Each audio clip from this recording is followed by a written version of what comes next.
nadamu aljanna firdaus.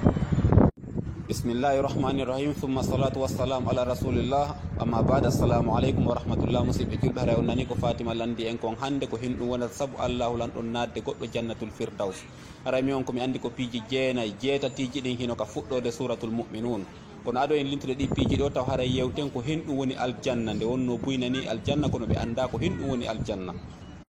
Sayi Fatima landike ko henɗum o waɗata e gurdam makko ɗan Allah naada mo aljanna firdaus, ko ɓayhi mo andi ko henɗum woni aljanna firdaus. Inchallah e nder nde yewtere men ɗo en yewtay ko henɗum woni aljanna, yewten ko henɗum woni aljanna firdaus, ko henɗum Allah wi'i se a huuwi o naadete aljanna firdaus, ko henɗum kadi woni sa a huuwi e gurdam ma ɗan Allahu lan ɗon harminante natugol aljanna. Ɗum ɗon fof en yewta e nder o vidéo ɗo. Haray kala heɓuɗo tammum on télécharge o vidéo heɗini ɓengure mum nden publie vidéo on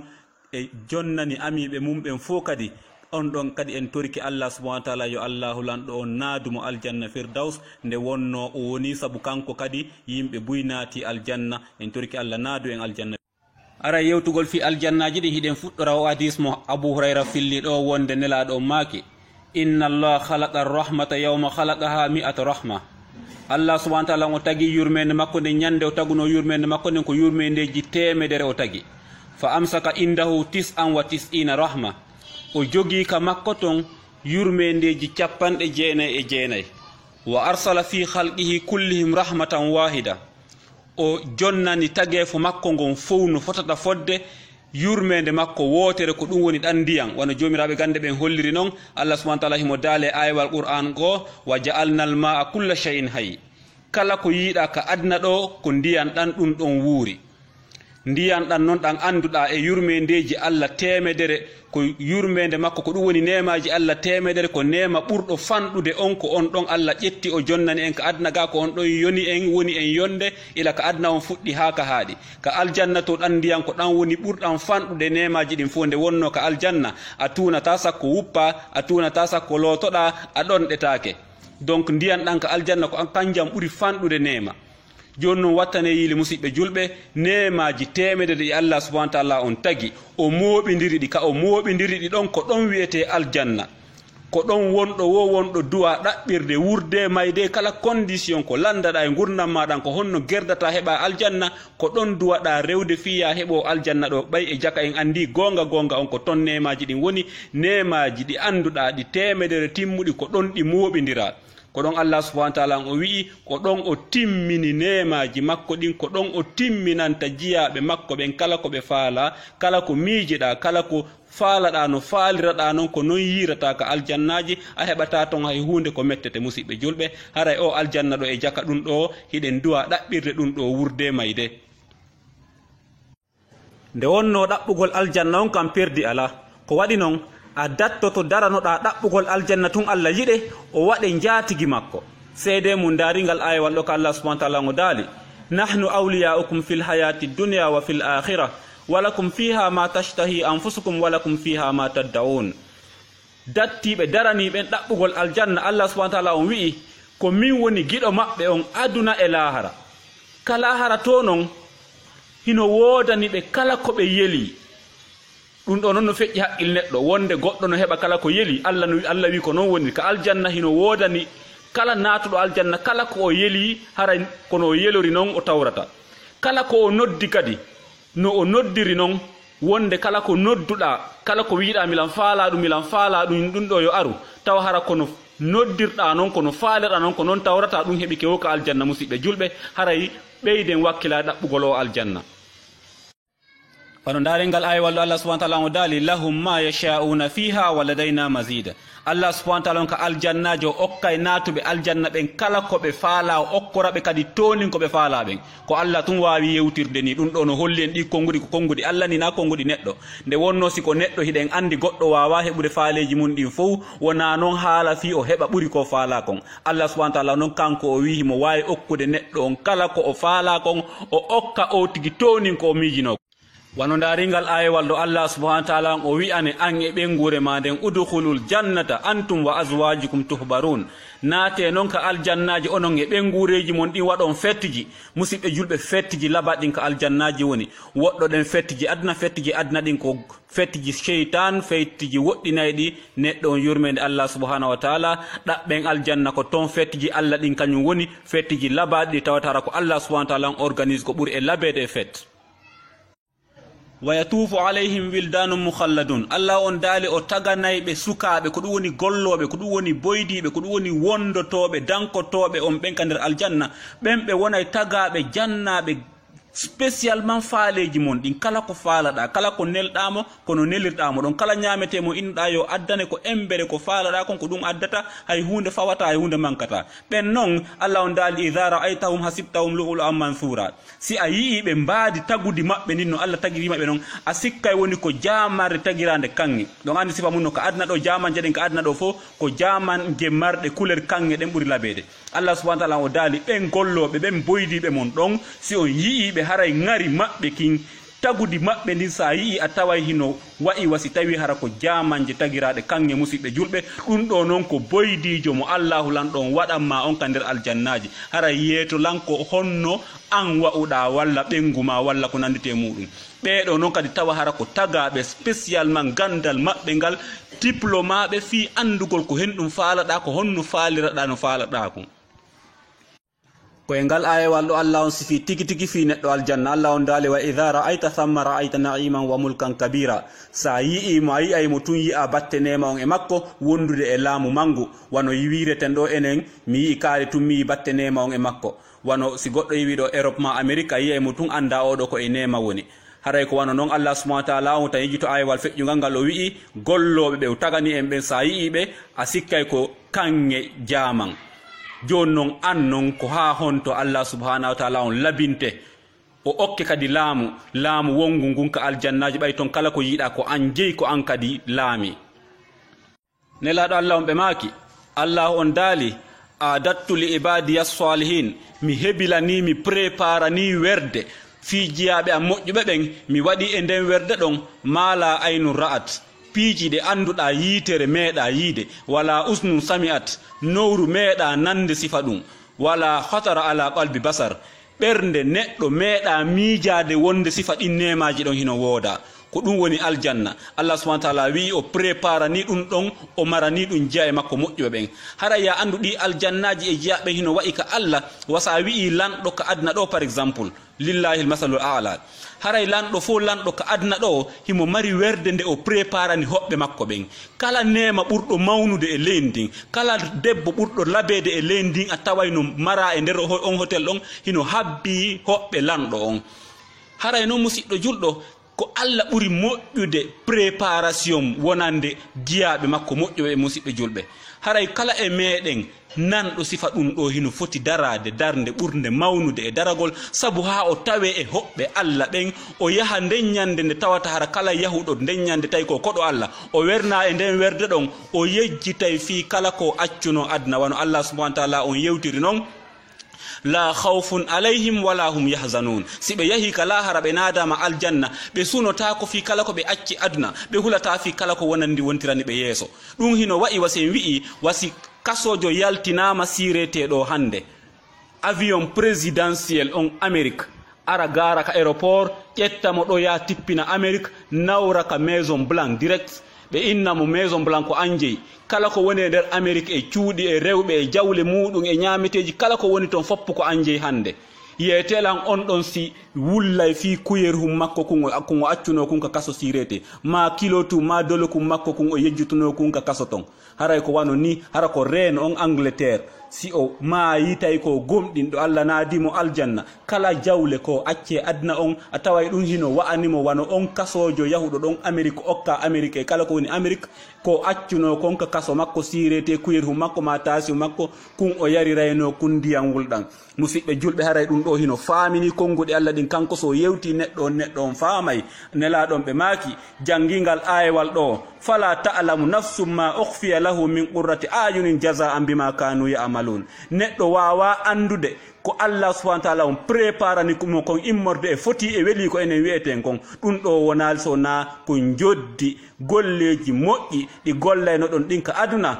fo no ɗani immoɗon juulon fo no ñamude hooron yahon hajjuyon itton zakka waɗon du'a toroɗon Allah subhanahu wa ta'ala yo Allah hulanno on okkoɗon ko ɓuuri moƴƴude e joddi kon awa Allah subhanahu wa ta'ala o wi ko ndi ɗon joddini hande Allah subhanahu wa ta'ala o okki on en torki Allah hulanɗon waɗɗon e okketeɓe ndi joddi ɗo wakkiloɗen. Allahu akbar musidɓe julɓe ndaaleɗo konngol Allah subhanahu wa ta'ala o nema ɗo e mawnude o nema ɗo e yaajude o nema ɗo e tiiɗude Allah subhanahu wa ta'ala on daali inna hadha la rizquna ma lahu min nafad ɗum ɗo de ko arsike immorde Allah subhanahu wa ta'ala mo tawata hara o mara kattude o mara fen o mara lannode wona aljanna on tun ko kala ko Allah naadi e nder aljanna on kadi ɗum ɗon haray mara kattude an e hoore ma ka nder aljannaji yata hara nyande ko ndara tawa a nawyi yata hara tawa a ronki ina haala fi maygol wona golloɓe ma ɓen wona ɓengure ma nden wona kala ko marɗa ka aljanna ɓiraɗan keccan ka nder aljannaji sa ñeɗi e tasion a joɗɗiniɗan ɗo duuɓi wulure ɗan sansata odeur ɗan sansata couleur ɗan sansata mbadi musidɗo julɗo wona noon haala fima an e ɓengure ma nden e aljannaji maɗin Allah subhanahu wa ta'ala e mangu makko o daali ɗum ɗo dey lannata musidɗo julɗo wota en welsude ɗaɓɓugol ɗum ɗo.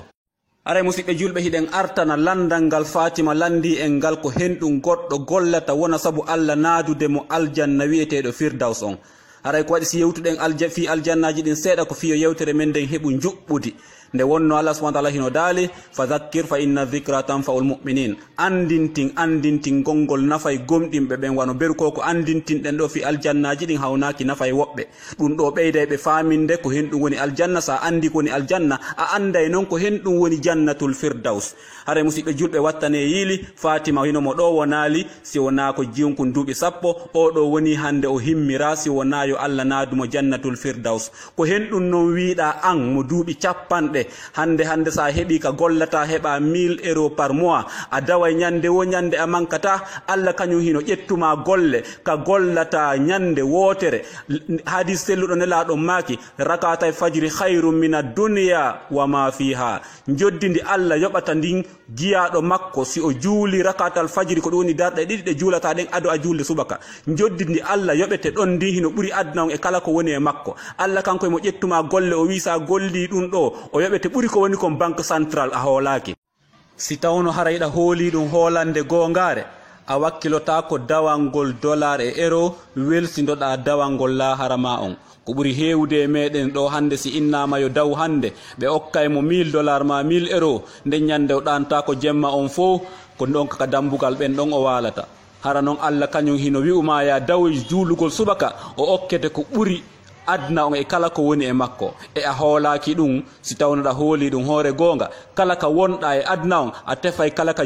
juulirde woni haysiko ko yarete feccere jemma on a walayno yaade fiya heɓoy subaka on ton fiya heɓu ndi joddi moƴƴiri ɗo si tawile kadi newaki few haray ka wonɗa ɗon immoɗa leer ka Allah wima ɗon juula waɓutuji ɗi Allah yamirma ɗin jo Allah hino yurmine o naade e nde yurmede makko nde anduɗa hinde ɓuri kala ko woni kon haray e hino o hadis ɗo hino holla en ko henɗum woni jannatul firdaus nelaɗon ɓe maaki fa idha sa'altumullah fas'aluhu al firdaus son toroto Allah tore Allah o aljanna wi'eteɗo on firdaus fa innahu awsatul janna wa alaha ko o woni capital aljannaji ɗin ko o ɓuri mawde kala ko wiyete kon aljanna wa fawqahu arshur rahman o aljanna firdaus mo nanɗa inde mum ɗo ko o woni kawtal arsi Allah on ko woni hoore o ɗo wo ko arsi Allah on wa minhu tafajjarul anharul janna ko e o aljanna ɗo tubbi kala canɗi iluɗi ɗin taari aljannaji ɗin ko e o aljanna ɗo tubbi en fo hiɗen andi wasen wi Konakri ɗo hande e nder Guinée kala ka darnuɗa suudu e nder Guinée ko heɓuɗa jawdi wo si a darnali Konakri haray hino wayi wasi a ala hay hunde haray ko noon aljanna firdaus wa'ani aljannaji ɗin kala aljanna mo natuɗa sa natali jannatul firdaus haray hiɗa suni nde wonno no andirɗa noon Konakri ɗo hande ko ɗo airport on woni ko ɗo port on woni kala nema natowo e nder lagini hande o reway Konakri so hewtoya région ji ɗin na hara fi so hewtoya village ji ɗin haray ko wano ni aljannaji ɗin canɗi fuɗuɗi ɗin tubbuɗi ɗin e aljanna aljannaji ɗin fof koye nder o aljanna ɗo tubbi yaye ɗi aljannaji ko o ɗo aljanna woni kawtal Allah subhanahu wa ta'ala. kala natuɗo o aljanna ɗo haray oti woni kawtal Allah subhanahu wa ta'ala. kala ka natuɗa e aljannaji ɗin heɓali werde oɗo haray ya andu hiɗa suni ko waɗi noon ayyay goreɓe ma ayyay miññiraɓe ma ɓurnoɓe ma wakkilade rewgol Allah ka adna jogitiɓe ɗum ɗo soobe kamɓe ɓe wakkilo ha Allah naada ɓe aljanna firdaus. an si a wakkilaki haray ya andu dey haysi a heɓoyi aljanna goo haray hiɗa suni musidɗo julɗo haray ɗaɓɓiten ko hen ɗum noon hande kadi huweten ha wona saabu Allah subhanahu wa ta'ala on o okkude en ko wi'ete ɗo firdaus o aljanna mo anduɗa ko o ɗo woni kawtal Allah subhanahu wa ta'ala. are musidɓe julɓe ndaren ɗo suratul mu'minun kala e moɗon yo fontu qur'an on darana hoore muɗum piiji 9 wiɗen ko ɗin ɗon wonata saabu Allah subhanahu wa ta'ala on nadde goɗɗo aljanna wiyeteɗon firdaus. e nder ɗin piiji 9 piiji 8 ɗin hino ɗo ko piihu gotum kun heddiɗo inchallah en wowle kun ɗon kadi ka sakkitode inchallah. ko addi kon taw Allah on daali qad aflaha al mu'minun gomɗi malama ɓen gomɗinɓe. ko adi kon go'o condition yo goɗɗo naatu aljanna wonɗo wo wonɗo ko o tigi wonay taw gomɗinɗo. haray noon no andirɗo noon tugale iman ɗen ko ɗe 6 banu adama gonɗo wo wonɗo sa andi haajumano e weldugol e Allah a andi haajumano e naatugol aljanna haray hiɗa duwa etade sellina iman ma on. deftere fanɗude nde pullo fuuta fo andi nde hino inne kitabul akhdari saykujo on ɗon himo wi'i ko adi kon taw awwalu ma yajibu alal mukallif ko tashihu imanihi. ko adi kon waɗɗade e hellifaɗo si a hellifama ko adi ma waɗɗade fof ko etagol ha sellina iman ma on. ko wayi noon sa ala iman a ala salliki a ala julde a ala korka haaju Allah ala e dewe maɗen kala kadi iwtiri si tawi iman ma on sella. haray musidɓe julɓe kala e meɗen yo eto ha ɓatto karamokoɓe men ɓen eto ha sellina imanu mum on. ko si imanu on selli si Allah jaɓa dewe ɗen en ala tan addugol ɗen ɗon tugale fof ko tugale 6 sellinta imanu on wano yirɗon ɗo ni ɗum woni goo on. ɗiɗaɓum ɗum alladhina hum fi salatihim khashi'un ko ɓen ɓe anduɗa kamɓe hiɓe yankini e nder julde maɓɓe nden. Allah subhanahu wa ta'ala e aywal goo o wi wa qumu lillahi qanitin darane Allah nde yiɗon juula hara ko on yankinaniɓe mo. bano adama o ta wonu nde yiɗa julde an a fuɗɗi calculde affaire ji ma ɗin wottuma fuɗɗuɗa juulude a fuɗɗi tiggitade na dara nano e ñaamo say fuɗɗuɗa juulude nelaɗon ɓe meeɗi makude on accay tiggitagol nde hiɗon julde si wona ɗum haray koyno tañƴina o on artidata e gite mon ɗen ƴawna gite maɗen darugol dow ndeɗa juulude ɗe mutire ɗon. haray musidɓe julɓe kambaji janino e muɗum ekkitoɗen nde hiɗen juulude hara hiɗen yankinani Allah subhanahu wa ta'ala etoɗen tabintinen ɓerɗe men ɗen e nder julde nden nde wonno nde ɗo ko nde e woni saabiwal yurmede Allah nde musidɓe julɓe.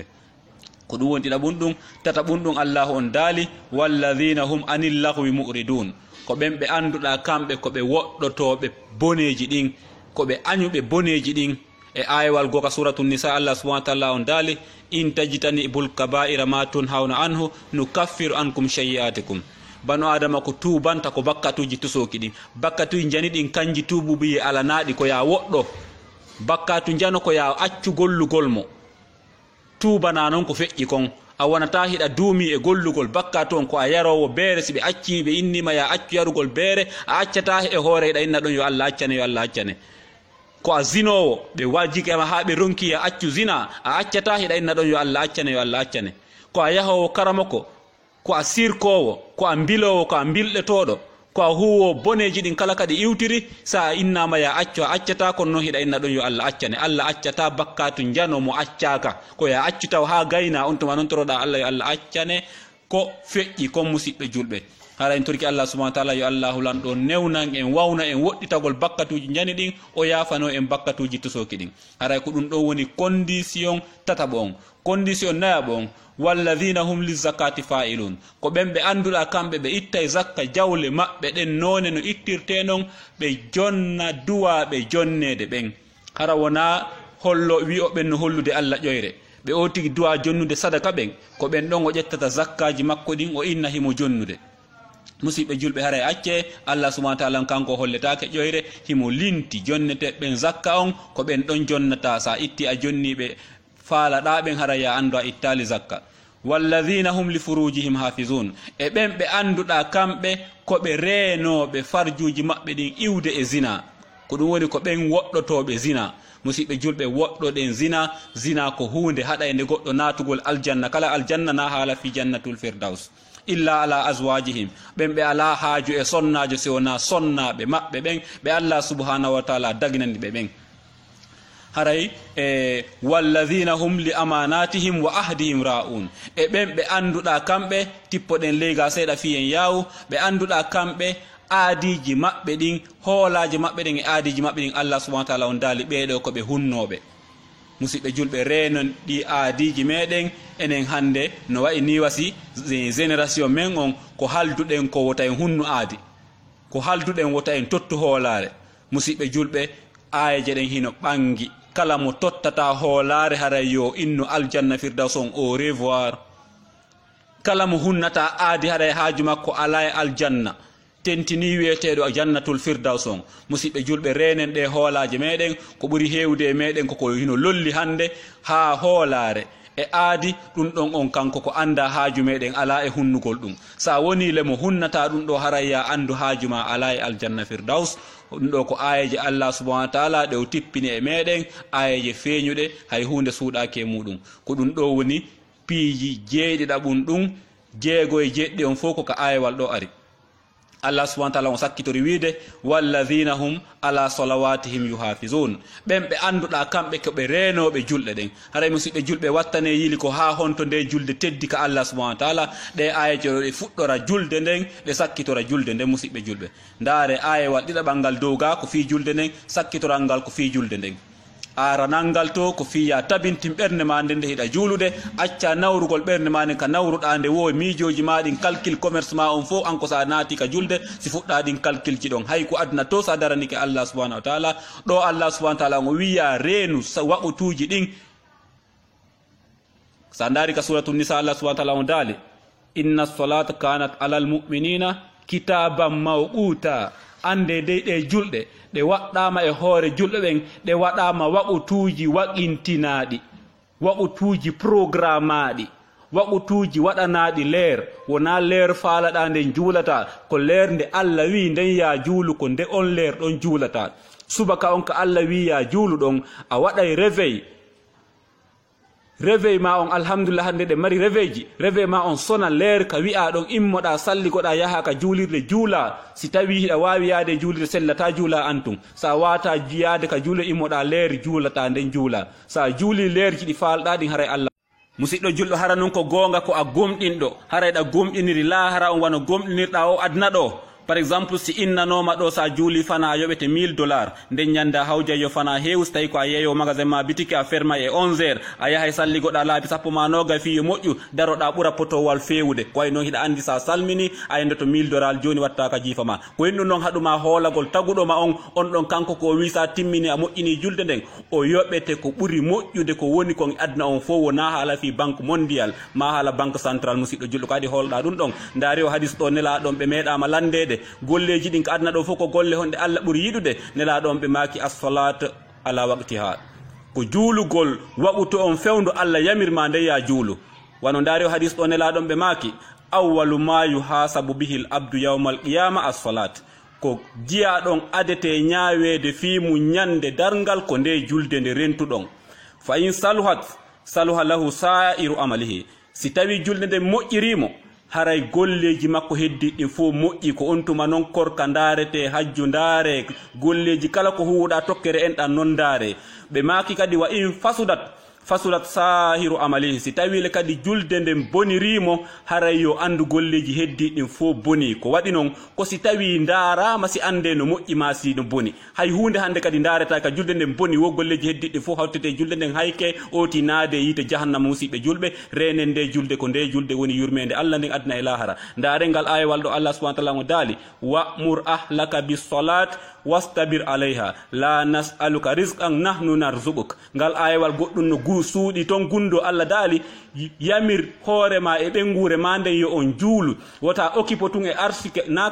an arsikata hoore ma e ɓengure ma nden ko min arsikata on jomiraɓe gande ɓen ɓe wi'i si tawi a occupike e julde nden a yamiri ɓengure ma nden on fof on hawtike on occupike julde Allah nden nde moƴƴi Allah kanko kadi o occupoto e arsukugol ma o arsike e noneji ɗe a miijata fi muɗum si tawi kadi a bonni julde nden Allah kanko kadi o yeeba arsike ma on hara a ɗaɓɓay ha wemboɗa e hoore ma heɓata ko dagi ko sa heeɓi ko harmi Allahu lan ɗon nangitore ñande darngal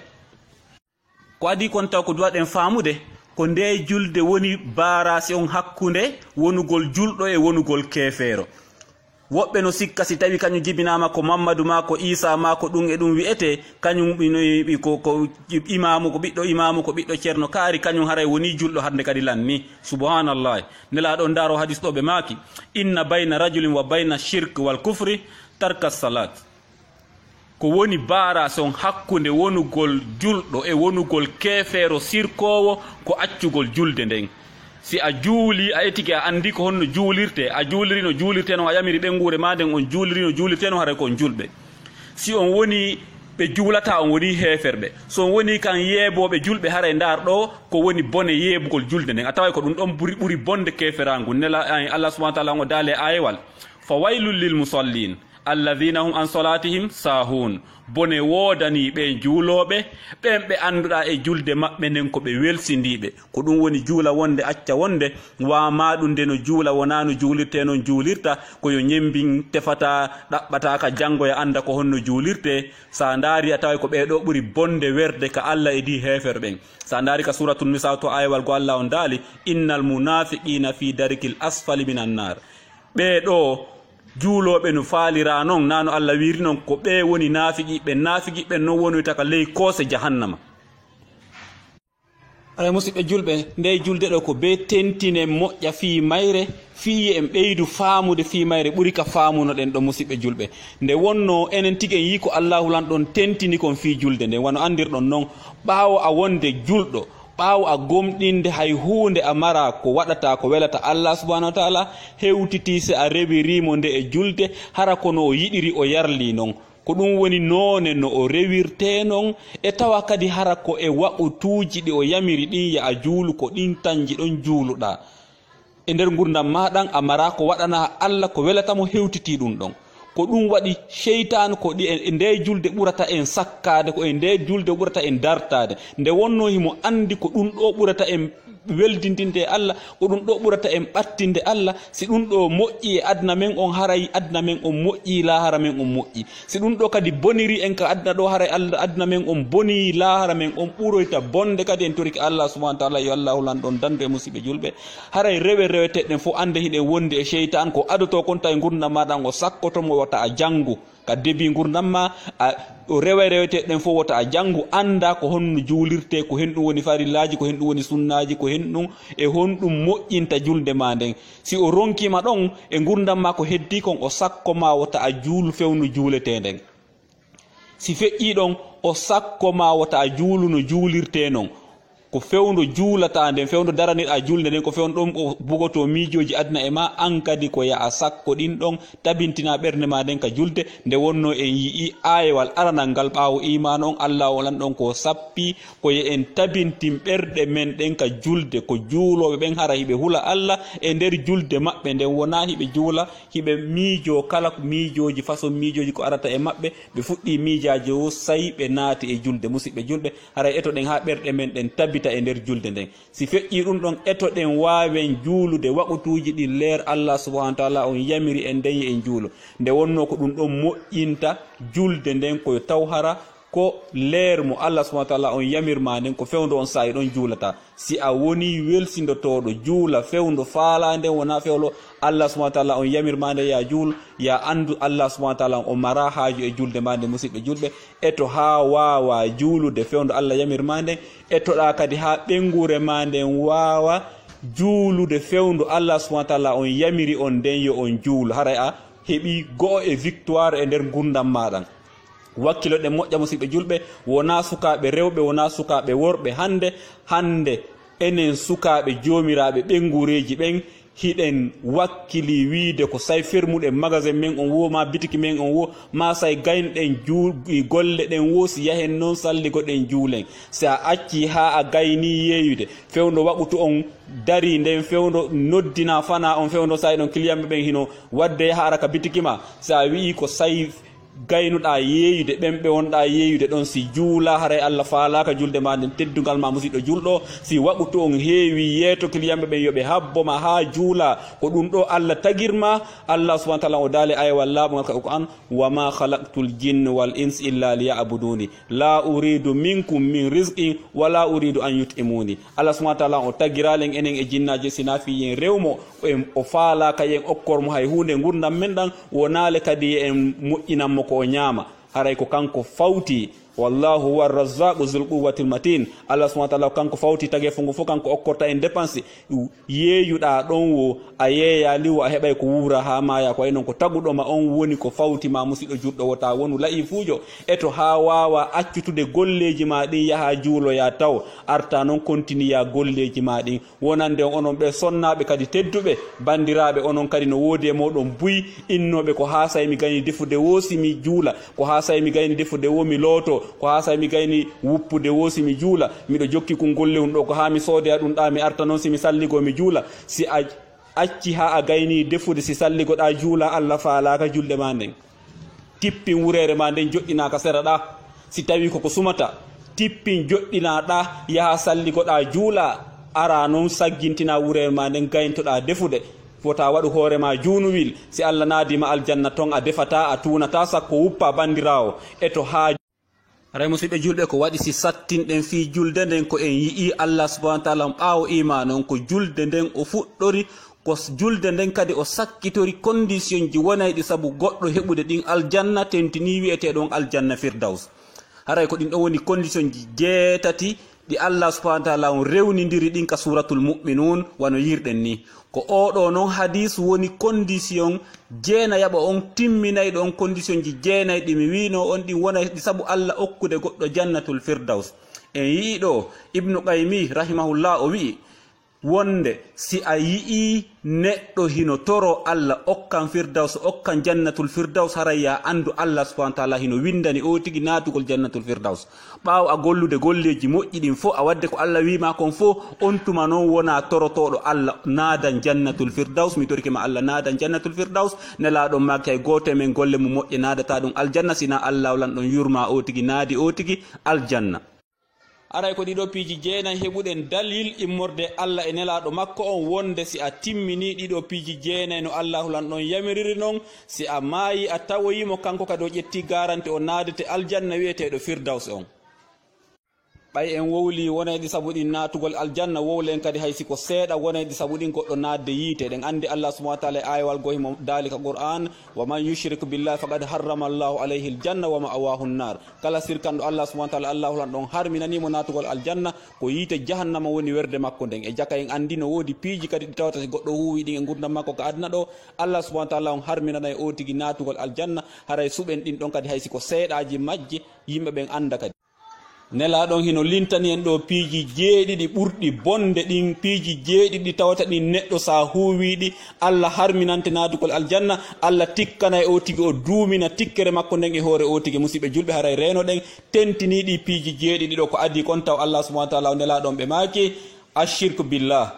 wano ko ɗum fuɗɗorɗen naane Allah subhanahu wa ta'ala himo wi'i kala sirkanɗo mo harminani o tigi natugol aljanna ko ɓuri hewde e meɗen hiɗen sikka sirku ko woni sirku tun ko darnugol sanamuru yaha ɗon juula wona ɗum ɗon tun woni sirku hino tawa e muɗum nelaɗon ɓe maaki faman ata arrafan wa saddaqahu faqad kafara bima unzila ala muhammadin kala arɗo ndarowo kala arɗo ndurejo kala arɗo kala none karamo ko yagal ko goɗɗo waɗata o wowlanma konngol gotol hooliɗa ko o wooli kon nelaɗon maaki ila ka wonɗa ɗon hara a wonti kefero nden ñande siɗa rewno Allah duuɓi temedere Allah montay ha laaɓa sa maayi ɗon ko a yiite fewɗa sa iwi ɗon Allah waɗi a yawali mayde ha a sintiri kadi a wonta julɗo keso musidɗo julɗo si iwi e ɗum ɗon was sehir nelaɗon ɓe maaki mbila yagal ayewal ka qur'an suratul baqara Allah subhanahu wa ta'ala himo dali laman ishtarahu fa lahu fil akhirati min khalaq bile yagal sa hebi mapunde kala nole mapunde ne hebuda e gurdam madan tawi a subike résolvirgol mapunde maden bile yagal Allah subhanahu wa ta'ala hawi haray o harminanima aljannaji din amara gebal ka aljannaji kala non none mapunde ko hebuda ka adna do tawi ko sa utilise bile yagal mangal singal walla ko ya yaw ka bilejo wada bile yagal makko ngal si dem mapunde ma don iwa ma si heba on faale ma don haraya andu angi aljanna on gayni di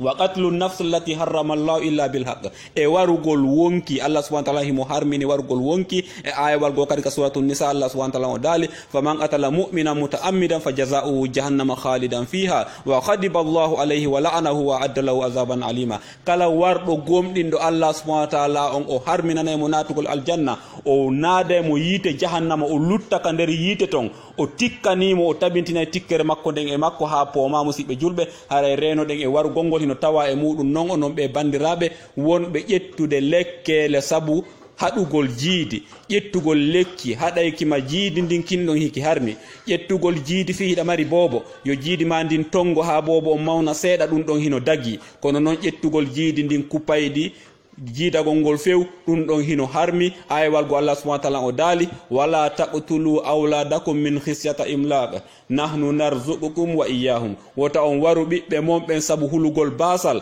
ko waɗi noon ko min taguɗo on woni ko arsikata on onon wo kamɓe wo donc haal nafa ala ko wartidiron musidɓe julɓe haray woɗɗoɗen ɗum ɗon siwe ɗum ɗon wa akli riba e ñamugol riba ko woni riba hiɗen andi ko ñawlingol san fi heɓugol 5% ma 10% ko heɓuɗa kon ko ɓeyditi e ko ñawlinɗa kon ma an a ñawloyke fi ya ɓeyditan o woni a ñawlin si tawi pourcentage fawike hoore ñamanden ko ɗum woni riba musidɓe julɓe haray wattane yiile ɗi banque ji ɗi crédit rural ji wonɓe toon ɓen ko ɓuuri hewde maɓɓe ko heferɓe e nafiqiɓe haaju maɓɓe ala e kulol Allah haaju maɓɓe ala e aljanna ko an woni mappodiɗo on e hoore ma sa heɓa e aljanna haray wattan yiili fi ko alana wona nawota faw tikkere Allah riba on faway tikkere Allah e hoore o tigi wona saabu Allah subhanahu wa ta'ala on harminande o tigi aljannaji ɗin e tiwi ɗon kadi e wa aklul malil yatim nelaɗon ɓe maaki rene e ñamugol jawle alyatima ɓen suratul nisa Allah subhanahu wa ta'ala himo dali ton e ayewal wa ma ta'kuluna illa fi butunihim nara wa sayaslawna sa'ira ɓe dey wonɓe ñamude jawle alyatima ɓen ɓe ala ñamude sina yiite ka deedi maɓɓe e hoore ɗum kadi ɓe naato yeyge ñande dargal musidɓe julɓe fi jaw kunkun ala na wona na sa ƴetti ɗum ɗon a ñaami tawi ɗum ɗon poɗante tikkere Allah naadeɗa yiite jahannama haray a perdi musidɗo julɗo rene wata walla yawma zafa e dogugol ñande guerre jihadi julɓe ɓen si ɓe haldi ɗo jihadi ɓe fokkitani hefere ɓen nden ñande ko ya yelo taw sa mayay toon naata aljanna se a huli hefere ɓen a dogi a hucciti a dogi ɗum ɗon kayno wona saabu tikkere Allah subhanahu wa ta'ala si Allah lan ɗon yafaki o tigi wona saabu o tigi harminanede natugol aljanna musidɓe julɓe wa qasfal muhsanatil mu'minatil khafilat e ɓe jiwɓe fewdiɓe ƴettede ukkugol hunduko mum e jiwo fewdiɗo ƴettede ma ƴettaɗo musidɓe julɓe ɗum ɗo kadi ko adday ɗum tikkere Allah subhanahu wa ta'ala wano yirɗon ni hadis on hino holli en yewtere feeñude yewtere nelaɗo on ɓiɗɗo debbo so fewndike ƴettede ukkugol hunduko mum wowlugol mo ko boni fewndo on saayi ɗon hino wona saabu tikkere Allah wona saabu goɗɗo harminanede natugol aljanna musidɓe julɓe renen ɗe kunduɗe meɗen nelaɗon hadis go no woodi kaɓe maaki sa ƴettanilan garanti ɗengal ma ngal e hakkude koyɗe maɗen min kadi mi ƴettante garanti natugol aljanna ko ɓuuri hewde e meɗen ko woni saabu natugol o tigi yiite jahannama lutta nder ton ko ɗe kunduɗe no woodi ayewal qur'an ka Allah subhanahu wa ta'ala on dali wa tahsabunahu layna wa huwa indallahi azim ɓe sikka ɓe woola konngol ngol ɓe sikka ɗum ɗon ka Allah subhanahu wa ta'ala hino hayfi hino foygiti tawa hara noon ɗum ɗon hino mawni ka Allah subhanahu wa ta'ala nde wonno kala ko woni sabu goɗɗo harminanede natugol aljanna o naada yiite jahannama o lutti toon hara ya andu ɗum ɗon hino mawni musidɓe julɓe enen ɓe wonɓe ukkude walla onon ɓe wonɓe ukkude kunduɗe mum ɗen e ɓe rewɓe e ɓe jiwɓe fokkutuɓe jombede ma jombaɓe wona saabu ha haɗa o tigi dewgal ma o tigi heeɓi dewgal wona saabu ha bonna dewgal o tigi ngal haraya andu an e aljanna on gayni di condition goto pet daganto goɗɗo wolugol ayiɓe jiwo fewdiɗo ƴettede hara ko faalaɗo mo ƴettude on ari sondima landi gundo makko ko on kawtal ko honno yiruɗa o jiwalan faalamo jombude ɗon hino dagui wowlanamo obligatoirement a wolanay on ɗon ko honno jiwo on way simo mari nawnare ma simo mari ayiɓe on woola embere ko anduɗa kon na e ngal damal ɗo e damal ngal to wowlaygal ngal hakkunde haqqe julɗo e hoore julɗo ɗon sabu oɗa ko julɗo haqqe makko e hoore makko ɗum ɗon wonata sabu a wolude embere ko andirɗa oɗa kon e ayibe si ɗum feƴƴi sa wowli on jiwo ayibe goto ɗum woni sabu o perdude dewgal makko ngal an kadi haara a perdi aljannaji ɗin wona noon haala fi jiwo on jombama wowlamo konngol gotol wona e ngol sabu nelaɗon ɓe meeɗi makude mo wowli feccere konngol sabu bonnugol dewgal aljannaji ɗin uratamo hay urgol aljanna heɓata aljannaji ɗin siɗi darnama ɗo urgol majji on yahay ko yarata duuɓi 100 an noon hay ɗum hewtatama sabu ko feccere konngol ko wowluɗa ko bonnata dewgal musidɓe julɓe hiɗe mari hande e meɗen dattiɓe dari rewi reweteɗen fof kono faala bonnude dewle ma hino bonnude dewle woɓɓe ko siɓɓe mabɓe hiɓɓuɓe tode ɓe daroto ɓe rewa reweteɗen fof pi bonnugol dewle ɓen ɗon ɓen haray ɓen ɗon ndeyo ɓe wi aljannaji ɗin au revoir wona fi haala ko feƴƴi ɗon tawti ɗon noon kadi mo dewgal mum bonna on sa derfi ha goɗɗo ukkike e dewgal ma ngal ha o bonni ton goɗɗum aray ya andude an kadi nelaɗon maki kala sonnajo tortiɗo hoore mum ko alda e haqqe ko allahu lan ɗon newnani o tigi tortagol hoore mum o hewtataka aljannaji ɗin hattata urude en ko yarata duuɓi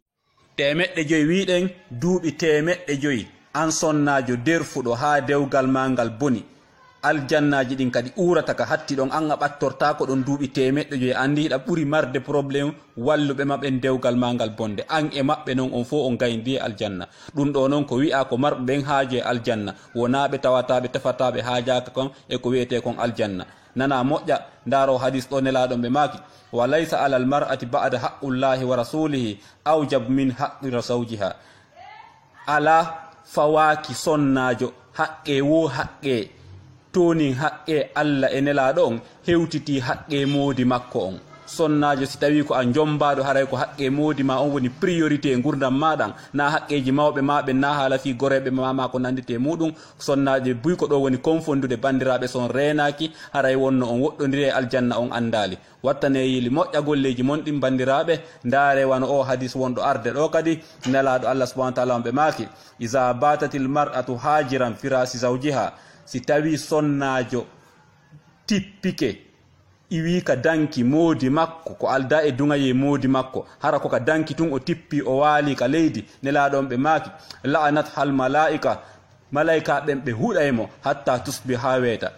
subhanallah sonnajo fi hiɗa tippi ka danki moodi ma waali ka leydi ko tawata wona e dungaye moodi ma itti ɗon ha weeta haray malaika no huɗudema itti e sikke noon ɓe sonnaɓe murtuɓe iwi ka dewle muɗum bandiraɓe ɗum ɗo hino hulɓini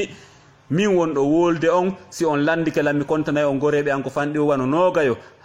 hakkude Amérique Europe na haala fi Angola ko tawata hara ɓeɗo sonnaɓe ko murtuɓe iwi ka dewle muɗum ɓe hulata Allah subhanahu wa ta'ala tawata hara ko sabu doggugol tun jokka aduna ndaare noon konnguɗi nelaɗo Allah tedduɗo on sonnajo ko hay tippiɗa ka danki modima walɗa ka leydi malayka huɗete wona haala fi sa yalti ka suudu bandiraɓe haray wattane yiili ndaare wano o hadis ɗo nelaɗon ɓe maaki daganta ko sonnajo hay horugol ko dewal Allah subhanahu wa ta'ala nelaɗon ɓe maaki daganta ko sonnajo horugol ka hoɗo makko sina say modi makko okkimo autorisation feƴƴi farilla on haysa hoore ko ya ƴettu permission e modi ma si modi ma newnanima ya horu si hoora so innita horu wota horu ɗum ɗo noon ko dewal Allah itti e sikke noon haajuji heddiɗi ɗin sonnajo yo yaltu ka suudu modi mum ko alda e dungaye modi makko o yaha honto ɗaɓɓoya honɗum tikkere Allah subhanahu wa ta'ala taw siɗa anduno ko henɗum woni foti e weeli ɗaɓɓa yarluye modi ma on sa heeɓi yarluye modi ma a heeɓi yarluye Allah subhanahu wa ta'ala no woodi hadis ko nelaɗon ɓe maaki si modi ma tikkanima Allah tikkante ha say modi ma itti tikkere nden wo ko say modi ma itti tikkere mum nde wo si Allah kañum kadi o itta tikkere makko nden e ma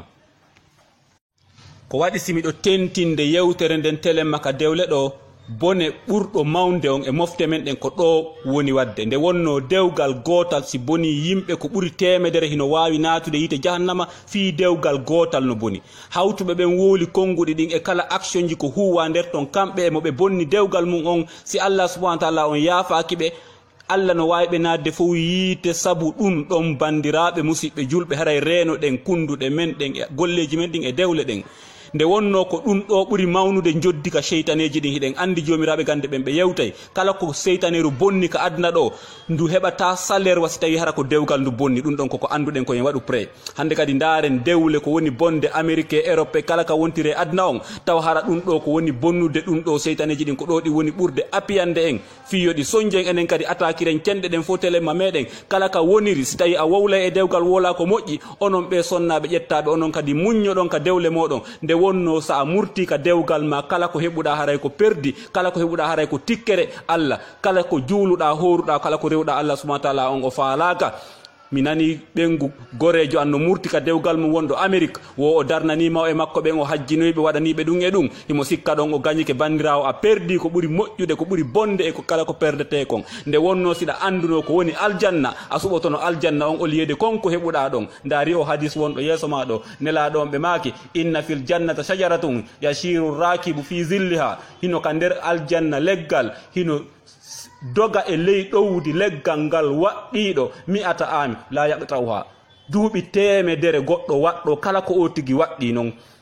doga duuɓi temedere a wawali taƴitude ɗowdi leggal ngal musidɓe julɓe aljanna on hino mawni aljanna hino ɓuri mawnude ko aduna on ɓuri kon nder reedu nene goɗɗo taw siɗa andi embere ko aduna on ɓuri kon nder reedu nene ma ñande wonnoɗa ka nder reedu nene ma sa yetano Allah no mari iwano aduna on a yinnayi o awa ka wonɗa ka aduna ɗo kadi a yetama wonde Allah no mari ko ɓuri aduna on ko ya gomɗin leggal gotal si Allah okkima ngal ka aljannaji kakol maggal on haray no ɓuri o debbo murtuɗo ka dewgal ma kala ko wawi kala ko wakkili wawi heɓude e gurdam makko ɗan so heɓi ɗon kala ko allahu lanɗon okki goɗɗo hara ko reen on angleterre o jibina ko lanɗo ha o maya ko lanɗo kala ko Allah okkimo ka aduna ɗo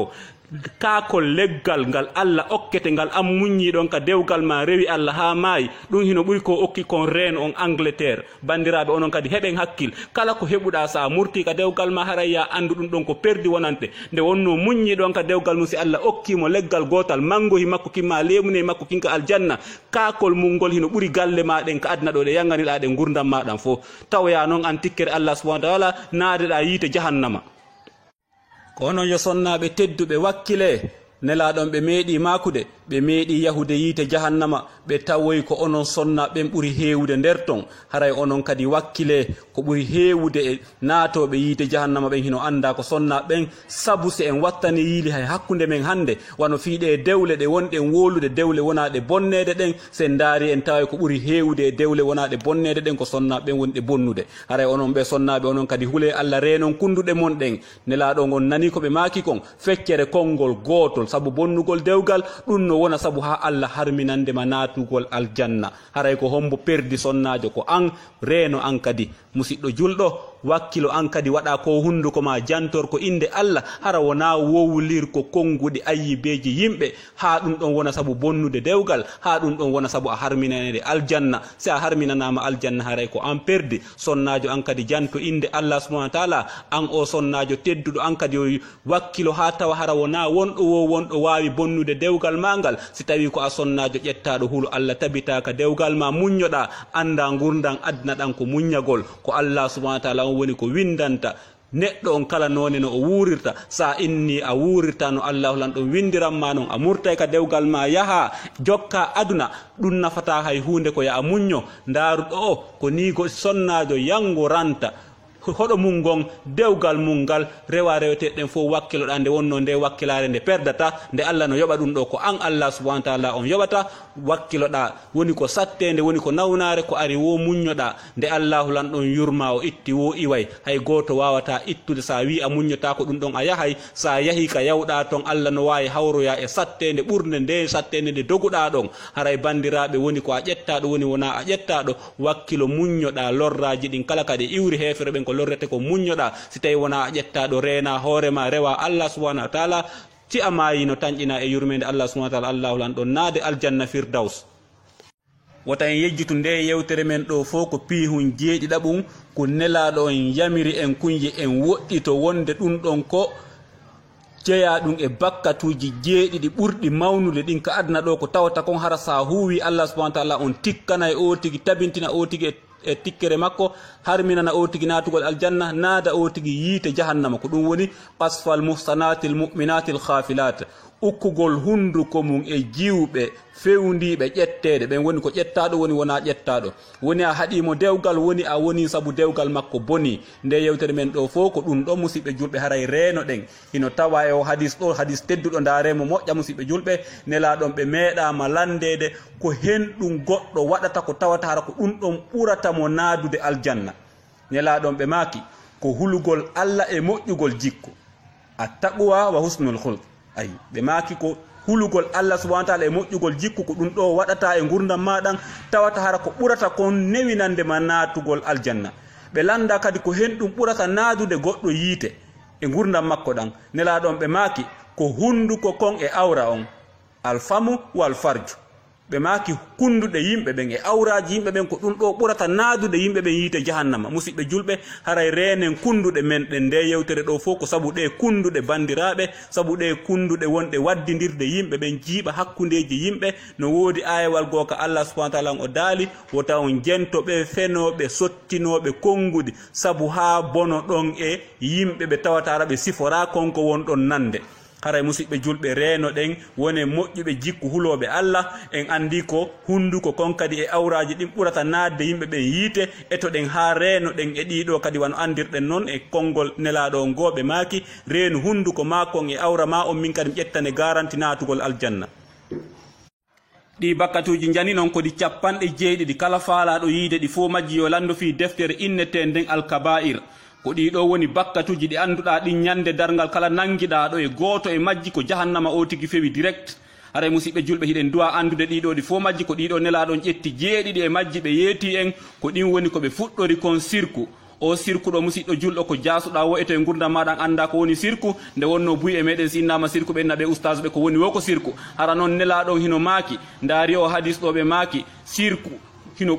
fanɗi hino suuɗi hakkunde moɗon ko ɓuri suuɗade hito teppere ñuugil. A huway sirku a miijota ko ɗum ko sirku noon wano andirɗa ñuugil reway takko ma feƴƴa andata ñuugil rewi ɗon sina hara yiwgil musidɗo julɗo. Nelaɗon ɓe maaki accemi yeeto on ko du'orton Allah subhanahu wa ta'ala o danda on sirkuji jani ɗin o yafano on tosoki ɗin. haray wi'e allahumma inni a'udhu bika an ushrika bika wa ana a'lam wa astaghfiruka lima la a'lam. haray sen du'ori o du'aɗo e yurmede Allah subhanahu wa ta'ala o danda en sirkuji jani ɗin o yafano en sirkuji tosoki ɗin. haray e nder o hadis ɗo en yi'i yewtere sakkitoro nden nelaɗon ɓe maaki wa qasfal muhsanatil mu'minatil khafilat, ukkugol kunduɗe mun ɗen e jiwɓe fewndiɓe ƴettede ɓen. ɗo noon ko woni ƴettaɗo woni wona ƴettaɗo wano wirɗen noon en fo en faami musidɓe julɓe haray haalaji bonɗi ɗin woɗɗoɗen ɗi haalaji bonɗi ko ɗi memminta guerre e leydi, ko ɗi memminta guerre hakkude famille, ko ɗi taƴata enɗan, ko ɗi bonnata dewle. etoɗen ha enen kadi waɗen kunduɗe men ɗen jantorɗe inde Allah subhanahu wa ta'ala. Ndaare o hadis ɗo wota sikkude haray ɓay o ari ɗon 7 haray kanko ɓuri fawnude e nder 7 ɗin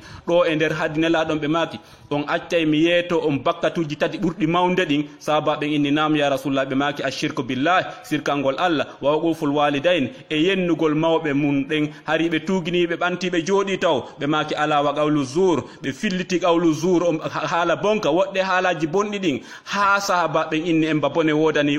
No tawa e muɗum wurugol ko harmi nelaɗon ɓe maaki ko yiite ngen ɓuri handude e ɓandu ne'irandu ko harmi. eto wota ne'iri ɓiɓɓe maɓen ko harmi, sa ne'iriɓe ko harmi ɓerɗe ɗen yoora ɓe hulata Allah. eto to ha ronka ɓe fewata inna mi yangi ka ɓiɓɓe am ɓen fewali. hara ko an ñamminiɓe ko harmi ko ɗum yorni ɓerɗe maɓɓe ɗen ko ɗum waɗi ɓe feewa. si yiwe ɗum woɗɗe e beere nden nelaɗon ɓe meeɗi makude la yadkhulul jannata mudminul khamri, natata aljanna on yarowo beere. wota yaru beere, wota ɓattodir e yaroɓe beere ɓen sakko nandon e jikkinotoɓe ɓen e ko yarugol beere. kala yarɗo beere o maayi muɗum Allah subhanahu wa ta'ala harminanay mo natugol aljanna o naata yiite jahannama. si wi ɗum haray ko lorrugol kawtal ngal, kawtal joma arano on ko mo wonduɗa on ka nder suudu woni ko modima woni ko ɓenguma. si wi ɗum ɗon ɓe hikkodirɗa ɓen, si wi ɗum ɗon ɓe hikkodirɗa ɓen reeno e lorrugol kawtal ngal kala none lorra ko fanɗi wata lorru kawtal joma ɗum no wona saabu haɗede natugol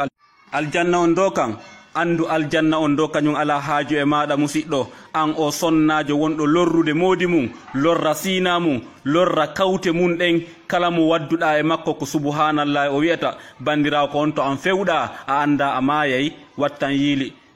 yiili surtout onon ɓe sukaɓe onon kadi ɓe andu ɗon sihi ɗon ka kartiye ɗon kawte ɗen susata accude bafe ɗen hino udditi ande de onon kadi ha aljanna ala haaju e moɗon siɗon faala on daroto tiggito ɗon innon aljanna men mara haaju e ma nde wonno ko nelaɗo on maki hadis jeɗen ɗe lannata sa duumike e lorrugol kawtal maɗa a aroya ñande dargal hara hay hunde a gollali ko moƴƴi ko way noon ko lorruɗa kon kawtal ma ngal ñaamay kala ko golluɗa kon ko moƴƴi wattane yiide Allah subhanahu wa ta'ala o yiɗa aden bonɗo aden bonnowo ka hoore leydi aden mawnintiniɗo ndaare ayawal teddugal Allah subhanahu wa ta'ala o daali tilka darul akhirat naj'aluha lilladina la yuriduna uluwan fil ardi wala fasada wal aqibatu lil muttaqin o aljanna mo mi tagi ko mi tagirani o aljanna ko fiɓen ɓe anduɗa haaju maɓɓe ala e mawnintinagol ka hoore leydi wonale kadi bonnugol ka hoore leydi o aljanna ko mi tagiranimo ko fi huloɓe Allah ɓen ndaare o hadis ɗo nelaɗon ɓe maaki la yadkhulul jannata man kana fi qalbihi misqala dharratin min kibrin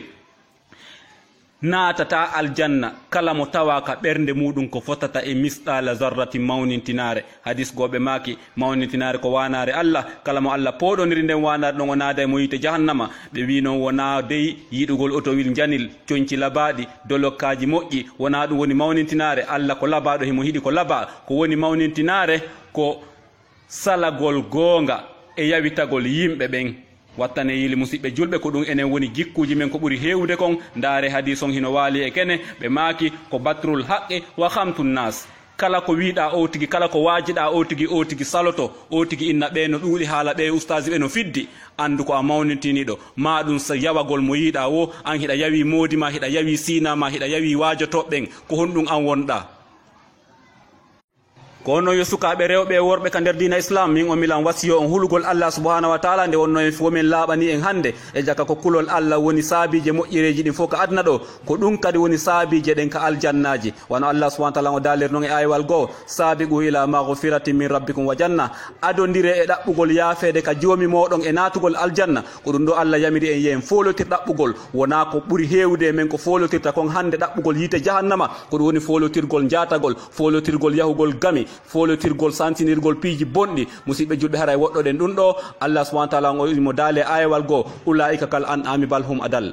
an sa wuuri e gurdam maɗan tawi ko folotirteɗa ko ɗaɓɓugol yite jahannama haray Allah subhanahu wa ta'ala o daali an beyiɗin e nayi ɗin hino ɓurma hakkil ko Allah subhanahu wa ta'ala on yetima ɗum wona min Abdoul Karim taguɗoma on waɗuma neɗɗo ko on wima sa ɗaɓɓali yurmede makko e gurdam maɗan a ɗaɓɓi yite jahannama raya andu beyiɗin e nayi ɗin no ɓurma hakkil a andi ɗum no woñande mayɗa hiɗa felliti goreɓe ma ɓe anduɗa maayi ɓe heccuɗa maayi an kan hiɗa sikka lutta e wurde ka adna ɗo sa waali ka ɗanike hande ɗa fellite a immoto janggo bimbi daringal ayewal ɗo Allah subhanahu wa ta'ala o daali wa amma man khafa maqama rabbihi wa naha nafsa anil hawa fa innal jannata hiya al ma'wa kala wawɗo renude wonki mumkin datti darani keeri sariyaji Allah ɗin ko Allah yamirimo kon o huuwi ɗum ara yo andu so maayi ko aljannaji ɗin woni werde makko wano noon kadi wa amma man taha wa athara al hayata dunya fa innal jahima hiya al ma'wa kala bewɗo ka hoore leydi ɗo suɓi huwugol foti e weeli ñande o ñande jokka mbeleɗe wonki mumkin hara yo andu ko jahannama woni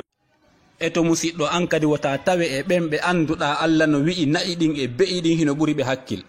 ko honno noon gerdata daɗa tawede e ɓeɗo kosi a tuubi e bakkatuji ɗin wano andirɗa noon wonɗo wo faljay sa falji ha andoy jaka ɗum ɗo ko faljere jomiraɓe gande ɓen wajikema ɗum ɗo ko faljere etoɗa an kadi iwa e faljere nde moƴƴintina ko feƴƴi kon Allah subhanahu wa ta'ala ndarugal ayewal ɗo himo daali qul ya ibadiya allazina asrafu ala anfusihim la taqnatu min rahmatillah inna allaha yaghfiru dhunuba jami'a innahu huwal ghafurur rahim Allah subhanahu wa ta'ala o wi wota en taƴode e yurmede makko nden bakkatu ko golluɗa ko ɗuuɗi wo ko ɗuuɗi ko ya tuubu والذين إذا فعلوا فاحشة أو ظلموا أنفسهم فاستغفروا الله فاستغفروا لذنوبهم ɓen ɓe anduɗa kamɓe si ɓe golli ko boni ɓe suuɗota ko ɓe anda tun ko boni ɓe tuuba ayi haray du'oɗa wano sifa ɗi du'aji ɗo ko du'a ɗo wi'ete shahidul istighfar du'oɗa toroɗa Allah subhanahu wa ta'ala yo Allahu lan ɗon yaafo makko feƴƴi kon anniyoɗa a yiltirtota ko e huwugol sifa ɗin boniji ɗi huwuɗa gurdam maɗan dendanangal majjan ko ɗum ɗo woni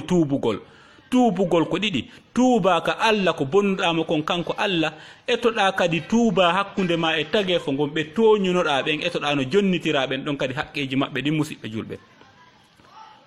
tuubugol ka Allah subhanahu wa ta'ala non ɓuri newade e di tuubugol e tagefo ngon nde wonno neɗɗo kañum hino majjire neɗɗo hino maaya neɗɗo hino yaha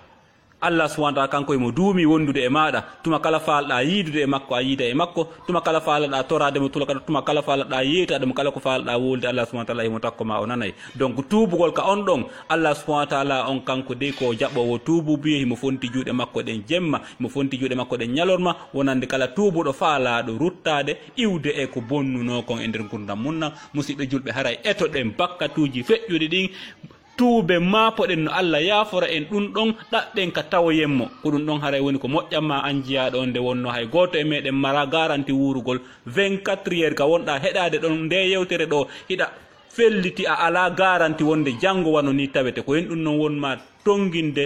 tuubugo rutto e Allah subhanahu wa ta'ala si wona sheytaneji ɗin ɓay seytane kanko himo haɓɓiti an e makko on fo on haɓɓidoyte naade ɗon yiite jahannama ko ɗum waɗi so innete accu ha janggo siko zina wonɗa e muɗum o inna moodi ɓay hiɗa weldide e jokareji on no yiɗuma accu ha oyatuma accu ha ko arata ɓay hiɗa waɗi ɗum ɗo hiɗa waɗi ɗum ɗo waɗu après tuubugol ngol ha maaya e on bakkat mo wonɗa ɗo musidɓe julɓe bakkatuji 70 mawɗi ɗi wiɗen ɗin ɗon kala mayuɗo e goto e ɗin ɗon o tuubali haray yo andu ko jahannama woni werde makko nde musidɓe julɓe haray eto ɗen woɗɗoɗen ɗi bakkatuji ɗo nde wonno ko ninse sa yahi toon artugol ala kala ko a heɓɓitake ka adna ɗo sa yahi kala hara wata heɓɓitoyade ɗum ɗon a jaɓantake kadi ganto Allah woyi ayeje ka Qur'an wonde sa yahi lahara a wi'oyta habbe lammi hota ka lahara ka adna to mi moƴƴintina ko mi bonnuno kon ɗum ala to musidɗo julɗo eto moƴƴintina ko bonnunoɗa kon e gurdam ma ɗan ado a mayde wota a nenno ɗum sakko lawore moƴƴintingol ko bonnuno kon ka Allah subhanahu wa ta'ala ko honno ko ya tuubu anniyoɗa a fillota ko ha maya toroɗa Allah subhanahu wa ta'ala yo yafana noma ko feƴƴi kon golla ko moƴƴi ko arata kon tuubugol e tageefo ngon ko honno ko ya moƴƴintin embere ko wawuɗa kon si tawi ko dewgal goɗɗo bonnunoɗa etoɗa ha ngal moƴƴita si tawi ko a sonnajo murtuɗo e dewgal etoɗa ha arta ka dewgal ma si tawi ko goɗɗo wujjunoɗa etoɗa ha jonnitamo ko wujjuɗa kon siko goɗɗo jattuɗa ma ñamuɗa jawdi mum etoɗa ha jonnitamo siko debbo goɗɗo kadi min jokkuɗa ko ya eto ha moƴƴita ko honno ɗon moƴƴitirta ko ya toro Allah subhanahu wa ta'ala yo Allahu lan ɗon yafano mo bakkatuji makko ɗin duumoɗa e du'anagol on ɗon foddeɗa wuuri hawnaki Allah subhanahu wa ta'ala waɗanoyte intervention ñande dargal si waɗanima Allah waɗanima intervention hakkunde ma e makko haray moƴƴi nde wonno Allah kañum no wawi ƴettude ko ɓuuri moƴƴude ƴetta jonnamo inna yaafo o jiyaɗo an ɗo hari o bonnima kono noon o tuubi Allah subhanahu wa ta'ala hino wawi moƴƴinde kanko ko yurmeteɗo yaafo etoɗen enen kadi moƴƴinen kala ko bonnunoɗen e gurdam men ko wawɗen ko moƴƴinen koye wata kon etoɗen to musidɓe en yi condition ji jeetati Allahu lan ɗon posani en ɗin ka fuɗɗode suratul mu'minun moƴƴingol imanu mum on ne'agol ka nder julde woɗɗagol bakkatuji mawɗi ɗin woɗɗagol zina hunnugol fodore hunnugol aadi juulugol e leer ka Allah subhanahu wa ta'ala on yamirma ɗon ya a juulu nelaɗo Allah tedduɗo ɓe ɓeydani en piihu gotum toragol Allah subhanahu wa ta'ala yo Allahu lan ɗon naadu o tigi aljanna Allahu lan ɗo on naada e o tigi aljanna si o tigi timmini ɗi condition ji ɗo ko Allah subhanahu wa ta'ala on foti Allah firtata fodore Allah subhanahu wa ta'ala o daale ngal ayewal ɗo alladhina yarisuna al firdausa hum fiha khalidun ko ɓen ɗon mi naadata aljanna firdaus ɓe lutta nder ton kadi are musidɓe julɓe yiɗen hattawa ɗo e nder nde yewtere men ɗo yo Allahu lan ɗon waɗu en nani jaaɓi yo Allahu lan ɗon arsuku en gollitirgol ko wondata saabu o nadden aljanna firdaus allahumma inni as'aluka imanan kamila wa yaqinan sadiqa wa qalban taqiya wa rizqan wasi'an halalan tayyiba wa amalan mutaqabbala wa murafaqat nabiyika sallallahu alaihi wasallam fil janna allahumma inni as'aluka aljannatul firdausul a'la allahumma inni as'aluka aljannatul firdausul a'la allahumma ij'alni minal mukramina fid dunya wal akhirah mi toriki Allah subhanahu wa ta'ala kala wiɗo amina yo Allahu lan ɗon naadu o tigi aljanna firdaus kala divise ɗo o vidéo ɗo o naɓani andidiraɓe makko ɓen ɗon kañum kadi naɓani woɓɓe goo fiyoɓe nafitorɓe heɓa aljanna wiyeteɗo firdaus on mi toriki Allah yo Allah naadu on ɗon kanko kadi aljanna firdaus la uridu minkum jaza'an wala shukura wa ma tawfiqi illa billah alayhi tawakkaltu wa ilayhi unib